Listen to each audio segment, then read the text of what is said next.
एक जमाना था, मनुष्य जाति कबीलों में रहा करती थी। कबीला यहाँ से वहां जाता था, वहां के जंगल में फल फूल खत्म हो गए, फिर वो आगे बढ़ेगा, फिर आगे बढ़ेगा। खाना बदोश थे। उस समय तक विवाह नहीं था। पूरा 300-400 लोगों का एक झुंड होता था, सब इकट्ठे रहते थे। कौन किसका बच्चा है किसी को नहीं पता था। पूरा एक कबीले के बच्चे थे, ठीक है। उसके बाद धीरे धीरे एग्रीकल्चर की समझ विकसित हुई कि हम एक जमीन साफ कर लें, यहाँ के पेड़ काट दें और फिर यहीं पे खेती बाड़ी करेंगे। वहां से पर्सनल प्रॉपर्टी आई। जिन लोगों ने वो जमीन तैयार की, गाय भैंस पाले, अब वो चाहते हैं कि वहां पर रहें, अगले साल भी फिर यहीं खेती करेंगे। जमीन अच्छी तैयार हो गई, नदी के किनारे पानी भी है।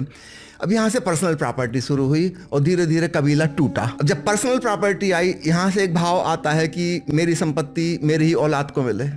अब ये औलाद का कैसे पता चलेगा, डीएनए टेस्ट तो उस समय होते नहीं थे। अब वहां से शादी का सिस्टम आया कि मेरी पत्नी सिर्फ मेरी ही पत्नी हो, उसका किसी से कोई संबंध ना हो, ताकि मुझे पक्का हो सके कि उससे जो संतान पैदा हुई वो मेरी संतान है।